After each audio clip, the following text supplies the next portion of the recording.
The invitation had not been sent to her. This was the first thing Lady Constance Villiers noticed when the footman arrived at her house on Dover Street with the stack of cards for the Harrington Autumn Ball. She went through them twice, because she was the kind of woman who went through things twice, carefully, methodically, with the patient attention of someone who understands that the devil is always in the detail. The Harrington Ball was the most significant event of the October season. It had been held every year for 30 years without interruption, and every person of consequence in London received a card, and Lady Constance Villiers was, by any reasonable measure, a person of consequence. She did not receive a card. She stood in the entrance hall of her house on Dover Street with the other invitations fanned out in her left hand and the absence of the Harrington card occupying her right hand like a ghost, and she understood immediately and precisely what it meant. It meant that the Duchess of Harrington, a woman Constance had sat beside at dinner 11 times in the past 3 years, a woman whose children Constance had admired, and whose charity work Constance had publicly supported, and whose husband's political ambitions Constance had discreetly assisted at 2 separate junctures, had made a choice. She had drawn a line, and Constance Villiers was on the wrong side of it. The reason for the line was not difficult to identify. It had dark hair and broad shoulders and a title, and it had been sitting in the House of Lords for the past 8 years, and it had married, 6 months ago, a woman named Clara Ashby, the second daughter of Viscount Redhurst, in a ceremony that every drawing-room in London had discussed for 3 weeks before it happened and 3 weeks after. The Duke of Westhaven, James Cavendish. The man who had been Constance's particular companion for 4 years, 4 years of theater boxes and carriage rides and dinners in private rooms and the particular intimacy of 2 people who understand each other's convenience and have stopped pretending otherwise, had married someone else. This was not a surprise. Constance had known it was coming. Men of his rank always married eventually, and she had told herself, for 4 years, that she was too sophisticated a woman to be wounded by the inevitable. She had been wrong about that. She had been wounded. Not by the marriage itself. She had composed herself for that, had built her defenses in advance with the methodical care of a woman who knows what is approaching and intends to meet it upright. What had wounded her was the speed with which the world reorganized. She had expected a transition, a period in which the old arrangements coexisted, however uncomfortably, with the new ones, in which she remained a presence in the rooms that had been hers, in which her friendship with the Duchess of Harrington survived the change in James's circumstances. She had not been permitted this. The reorganization had been immediate and complete, conducted without consultation, and received without appeal. She set the other invitations down on the hall table. She thought for approximately 30 seconds, and then she did something that a wiser woman would not have done, which was to decide that the absence of the Harrington invitation was not a prohibition, but a challenge. She would attend the Harrington Ball. Not with a card. She would manage that through Lord Forsyth, who owed her a considerable favor and who would not ask questions if she requested that her name be added to his party. She would attend, and she would be visible, and she would remind every person in that ballroom that Constance Villiers did not disappear simply because a duke had acquired a wife. She did not think carefully enough about what that reminder might cost her. Clara Cavendish, the Duchess of Westhaven, had heard about Constance Villiers before she heard about her husband. This was not unusual. The story of James Cavendish and Lady Constance Villiers was the kind of story that arrived early in any courtship, delivered by well-meaning friends who believed that a woman about to marry a man with a complicated past deserved to know the complications. It had been delivered to Clara at a tea in June, 3 weeks before the wedding, by her closest friend, Eleanor Marsh, who had the rare quality of being honest out of genuine care rather than out of enjoyment of the honesty. "He ended it," Eleanor had said, "before he proposed to you. I want you to know that because I want you to know he chose to end it, not that it ended because he found you. The order matters." Clara had listened to this with the calm attention that people who knew her well recognized as her particular form of courage, not the absence of feeling, but the management of it, the decision to receive difficult information steadily and process it privately rather than display it publicly. She was 26. She was the second daughter of Viscount Redhurst, which meant she had been raised with enough privilege to be comfortable and enough practicality to understand that comfort was not guaranteed. She was not beautiful in the way that stopped conversations, but she was the kind of woman whose face improved the longer you looked at it, whose intelligence showed in the precision of her expressions, and who had the particular quality, rarer than beauty, of making the people she spoke with feel that they had said something worth hearing. She had married James Cavendish on a Saturday in July with full knowledge of his history and a clear-eyed assessment of her own feelings, which were not yet love but were already something more specific than duty. He was not warm by nature. He was contained, competent, occasionally funny in the dry way of men who observe more than they perform. He had been honest with her during their courtship, not about Constance, whom he did not name, but about himself, which was more useful. He had told her he was not easy to know. He had told her that he found social performance exhausting and genuine connection difficult, and that he was offering her a partnership rather than a romance, and that he hoped, over time, the partnership might become something more, but that he could not promise that because he had learned not to make promises about feelings he could not yet see. Clara had said, "I appreciate the honesty more than a promise would have given me." He had looked at her for a long moment after that, and she had the sense, not a certainty, but the beginning of one, that she had said something that mattered to him. The first 6 months of their marriage were quiet and genuine and careful in the way that things are careful when two people are building something they do not want to break. They established rhythms, breakfast together, evenings in the library when they were both at Westhaven, the habit of walking the grounds on Sunday mornings that had begun accidentally and become deliberate. He brought her problems from the House of Lords, and she read the relevant documents and gave him her opinion, which he received with the seriousness of a man who had discovered that his wife's opinion was worth the asking. She learned the estate through Mrs. Farrow, the housekeeper, and through the steward, a man named Granger, and she brought the same steady attention to the management of Westhaven that she brought to everything, thorough, unhurried, unwilling to perform competence she did not possess. There were mornings when she sat across from him at the breakfast table and felt the distance between them like a physical thing, not cold, not hostile, but present, the distance of two people who were still learning the precise geography of each other. He was not given to easy conversation. He did not ask how she had slept or comment on the weather or fill silence with the pleasant noise that most people use to keep silence at bay.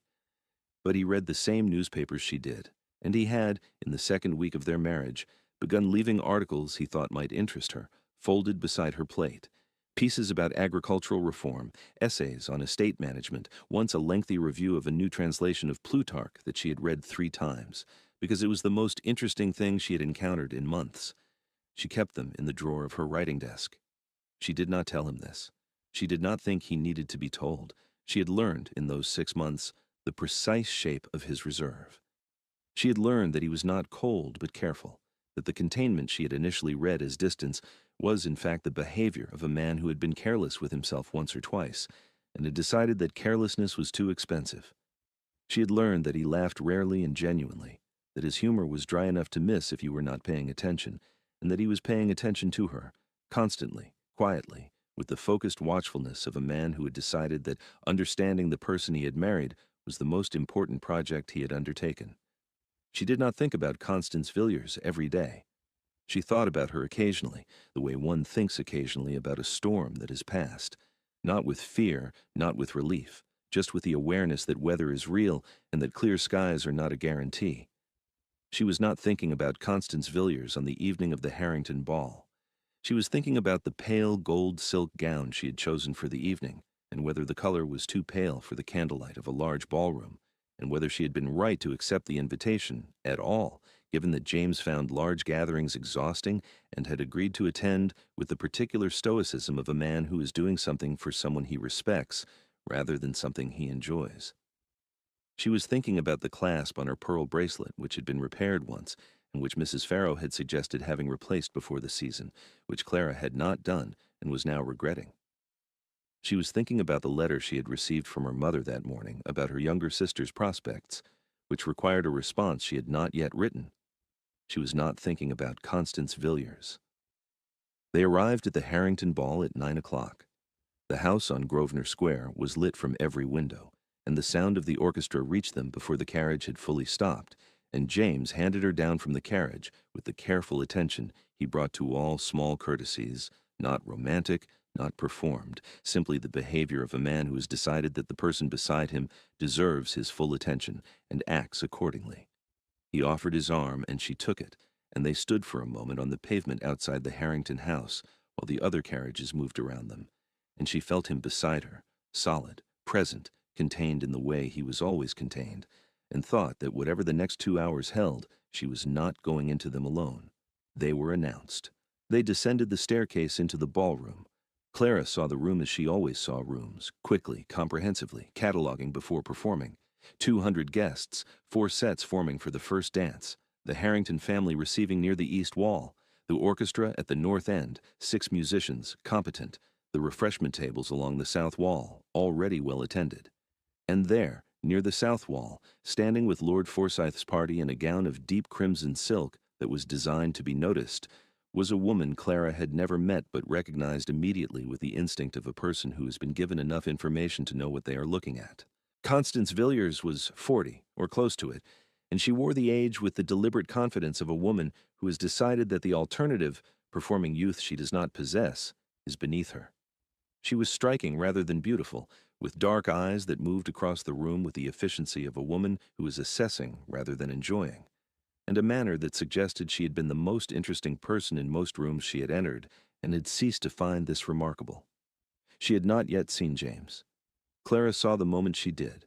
It was small, a shift in posture, a recalibration, the particular stillness of a person who has spotted something significant and is deciding how to respond to it. Constance's eyes moved from James to Clara and back to James, and in the 2 seconds that this took, Clara watched the decision being made. Not the decision to cause a scene. Constance Villiers was too experienced for scenes. The decision to be present, to be visible, to remind. Clara felt something move through her that was not jealousy. Jealousy was too hot and too simple for what she felt. It was closer to clarity. The clarity of a woman who has understood something that was previously theoretical and has now been given practical confirmation of it. Constance Villiers was not dangerous. She was simply a woman who had come to the wrong place, expecting to find something that was no longer there. Clara understood this the way she understood most things, quickly, quietly, and without the need to perform the understanding for an audience. James had not yet seen Constance. He was speaking to Lord Harrington beside Clara, the polite exchange of 2 men who respect each other and have run out of new things to say, and Clara stood beside him and felt the room and made a decision of her own. "James," she said quietly, when Lord Harrington had moved on. Lady Villiers is here, near the south wall, with Forsyth's party." He went still. Not dramatically. He was too controlled for drama, but the quality of his stillness changed, the way water changes quality when something is dropped into it. He did not look toward the south wall. He looked at Clara. "She was not invited," he said. "No," Clara said. "She was not."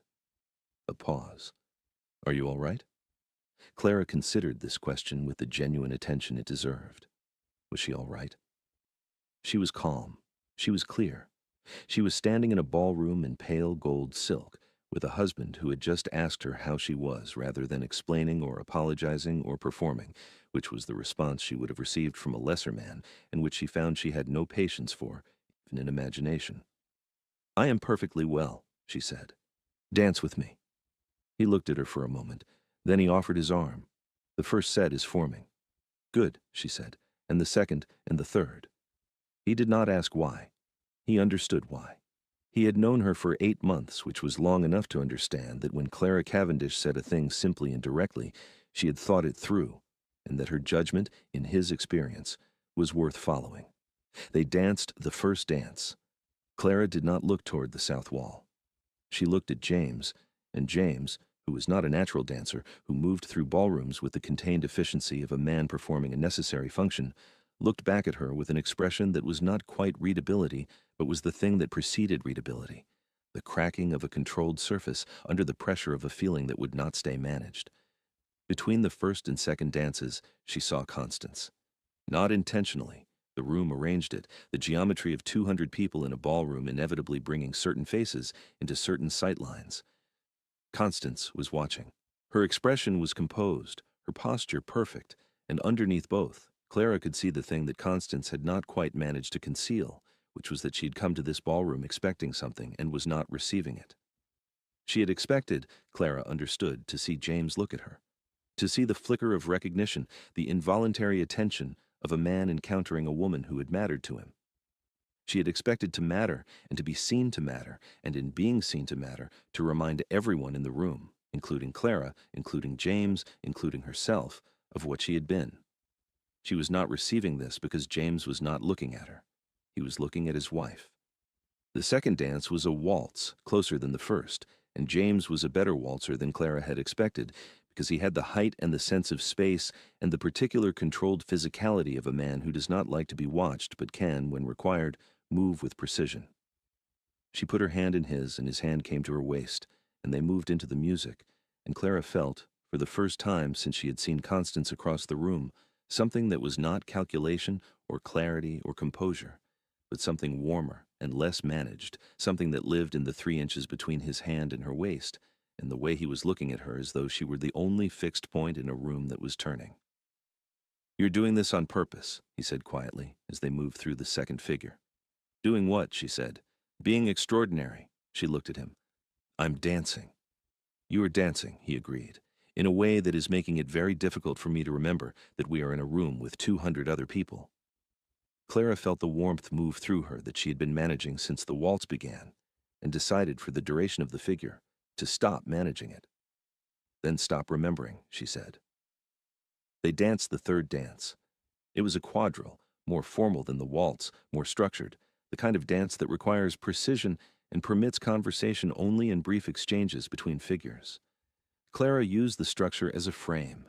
She let the dance carry them around the room, and she was aware, in the way that a person is aware of weather, peripherally and constantly, that Constance Villiers was watching from the south wall, and that other people were watching Constance watch, and that the mathematics of the ballroom were shifting with every dance in a direction that Constance had not anticipated. Between the third and fourth dances, they stood together near the east windows, while the orchestra rested. James brought her a glass of ratafia and stood beside her, and for a moment they were simply 2 people at a ball, catching their breath, saying nothing. But what was visible to the room, to anyone who was paying attention, and by this point a considerable number of people were, was the quality of the silence between them. It was not the silence of 2 people who have run out of things to say. It was the silence of 2 people who do not need to speak in order to be together, which is a different thing entirely, and which communicates to anyone watching something that words cannot. Lord Forsyth approached and said something to James about a committee matter that required a brief conversation, and Clara stood beside him and used the 2 minutes to look, once, clearly and without drama, at Constance Villiers. Constance was still standing near the south wall. Her posture had not changed, her expression had not changed, but something had gone out of her, the particular energy of a woman who has arrived somewhere, expecting to alter the atmosphere, and has found the atmosphere unalterable. She was still present. She was still composed. But she was present the way furniture is present, noticed but not felt, part of the room but not part of what the room was about.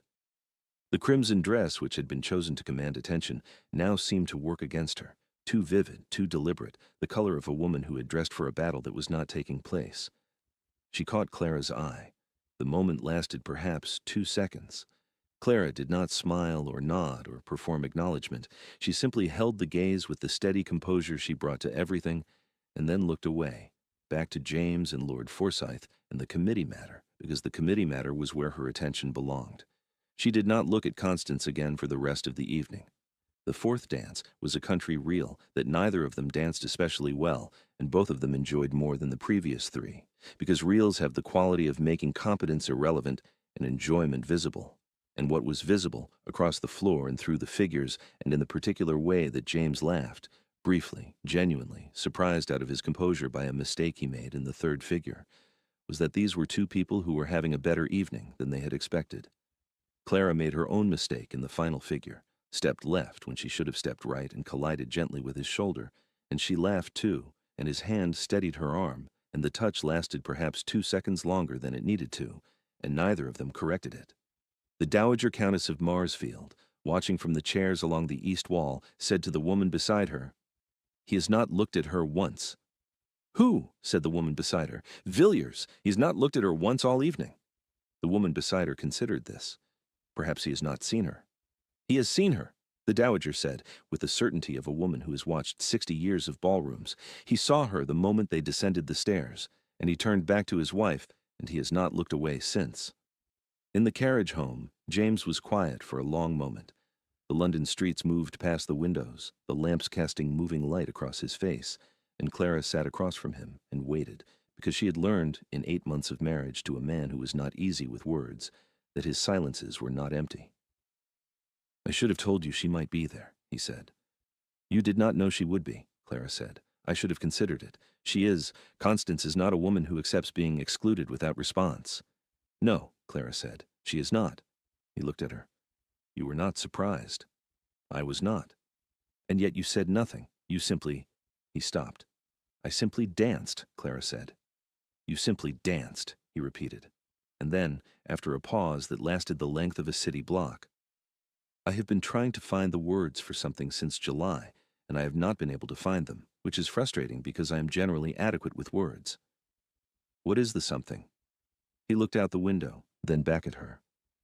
"That I did not know what I was choosing when I chose you," he said. "I knew you were intelligent and composed and honest, and that you would manage the estate with more competence than I could hope for, and that you would not embarrass me or demand things I could not give. These were the things I thought I was choosing. They are true. But they are not the whole of it, and I have been aware for some months that they are not the whole of it. And tonight—" He stopped again. "Tonight," Clara said gently. "Tonight I watched you understand a situation that most women would have reacted to, and instead of reacting, you looked at me and said, 'Dance with me,' and I thought—" His jaw tightened in the way it tightened when he was saying something he had not said aloud before. "I thought, I'm the luckiest man in this carriage." Clara looked at him. "We are the only people in this carriage." "Yes," he said. "That is rather the point." She reached across the carriage and took his hand. He turned his palm up and held hers, and outside, London moved past them, and the lamps swung overhead, and the horses' hooves made their steady sound on the cobblestones, and between them, in the space of a closed carriage, something settled into place that had been finding its position for 8 months, not arriving suddenly, but completing, the way a key completes a lock not with force, but with the precise alignment of two things made to fit. Constance Villiers left London the following week. Not dramatically. There was no public disgrace, no confrontation, no letter written or received that changed anything in an obvious way. She simply packed her house on Dover Street and took the post to her estate in Wiltshire, and the social season reorganized itself around her absence the way water reorganizes around a stone that has been removed, quickly and without trace. She had expected the ball to remind the room of what she had been. Instead, it had reminded her. She had stood near the south wall for 3 hours and watched a man she had known for 4 years look at his wife with the focused attention of someone discovering something important, and she had understood, not without pain, because she was not the kind of woman who felt nothing, but with the particular clarity that comes to people who have the honesty to see themselves accurately, that she had come to the wrong place looking for the wrong thing. She was not unhappy in Wiltshire. She had her house and her garden and her correspondence and the particular freedom of a woman who has stopped organizing her life around a man who is never going to organize his around her. She took up watercolors, which she was bad at and found unexpectedly absorbing. She had 2 dogs of uncertain breed and certain personality. She did not attend the London season the following year, and the year after that she attended briefly and found she did not miss what she had missed. This was, she came to understand, its own kind of freedom, the freedom that arrives when you stop wanting things that were never going to be yours and discover that what remains is, if not everything, considerably more than nothing. At Westhaven, the winter that followed the Harrington ball was the warmest since the Duke had taken the title, not in temperature, but in the quality of the days. The house that had been quiet under James's solitary management became a different kind of place, not louder, not more social, but inhabited in a way that stone houses are inhabited when the people in them have stopped being careful with each other and started being present instead. Mrs. Farrow noticed it first, the way staff always notice the things that the people they serve have not yet named. She told the second housemaid that the house felt different, and the second housemaid said different how, and Mrs. Farrow said warmer, and neither of them said anything further, because some things are better left as observations than explanations. Clara reorganized the household accounts with Granger, and found a discrepancy in the estate timber contracts that saved Westhaven £400 annually. She proposed the expansion of the tenant cottages on the northern boundary, where 3 families had been living in inadequate conditions since the previous decade, and presented the proposal to Granger with costs itemized and materials sourced, and a proposed schedule that would complete the work before the following winter. Granger brought the proposal to James, who read it and said, "Tell the Duchess to proceed," which Granger did, and which Clara received with the quiet satisfaction of a woman who has learned that the fastest path to getting things done is to arrive with the solution already prepared. James spoke in the House of Lords on a land reform bill, and cited in his speech observations about tenant management practices that Clara had made over breakfast, and that he had written down and attributed in the chamber to a source whose understanding of these matters exceeds my own, which caused 2 lords to look at each other and one to ask afterward who the source was, and James to say, with the dry precision that was his particular form of pride, "My wife." She found out about the attribution 3 weeks later, from Eleanor, who had heard it from her husband, who had been in the chamber.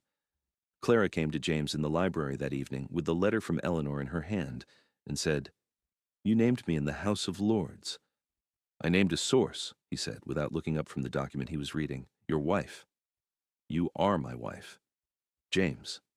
He looked up. His expression was the expression he wore when he was feeling something he had not yet put into words, contained but not closed, the surface tension of a man whose feelings had been pressing against his composure for long enough that the composure had started to yield. "You were right about the tenancy practices," he said. "Incorrect attribution is intellectually dishonest." Clara set the letter down.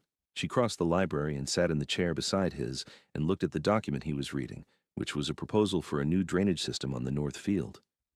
"Is this the Granger report?" "It is. He has underestimated the gradient on the lower section. The water will run east, not south." She took the document from his hand, picked up his pen, and made a small annotation in the margin. He watched her do this. She handed it back.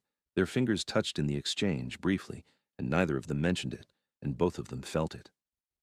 "Thank you," he said. "You are welcome," she said. And then she sat beside him while he worked, and the fire burned low, and the house settled around them, and outside, the Westhaven grounds lay quiet in the winter dark. 12,000 acres that had belonged to 5 generations of Cavendish dukes, and that had never, in their history, been managed quite as well as they were being managed now. Their son was born the following October, William, after James's father. He was a loud and energetic child who kept both of them awake for the first 6 weeks, and then slept 12 hours without interruption for the rest of his infancy, as though he had made his point and was content to move on. James held him on the first night with the careful intensity of a man who has been handed something irreplaceable and is very aware of the weight of it, and Clara watched from the bed and thought, "There he is. The man I saw in the carriage, visible, finally, without the glass of his composure between him and the world." Their daughter came 2 years later, Margaret, named for Clara's mother. She had her father's dark hair and her mother's steadiness and a talent for observation that both of them recognized and neither of them was surprised by. The Harrington ball became, over the years, one of those stories that marriages accumulate, told privately occasionally, without the need for embellishment because the truth of it was sufficient. Clara told it once to Margaret, when Margaret was old enough to ask about the early years of her parents' marriage, and she told it without drama, the way she did most things. A woman came to a ball where she was not expected. Your father and I danced every dance. We went home. "That is all," Margaret said. "That is all," Clara said. "But what did it mean?" Clara thought about this for a moment. She thought about the pale gold dress and the 4 dances and the waltz where James had said she was being extraordinary, and she had told him to stop remembering the room. She thought about the carriage and his hand and the key completing the lock. "It meant," she said, "that some things do not need to be fought for. They only need to be claimed, quietly and with good posture, and without giving anyone the satisfaction of watching you struggle." Margaret considered this. "And the woman in the crimson dress?" "Went to Wiltshire," Clara said, "and took up watercolors." She said it without cruelty, because cruelty was not in her nature, and because Constance Villiers had not been cruel either, only human, which was a different thing. She had wanted to matter. Clara understood that. She had simply declined to be the person who confirmed it. And if that is the kind of story that stays with you, the kind told quietly in a library by a woman who once danced 4 dances and changed the temperature of a room without raising her voice. Then the next one will find you too. They arrive here like a hand offered across a carriage whenever you are ready to take it.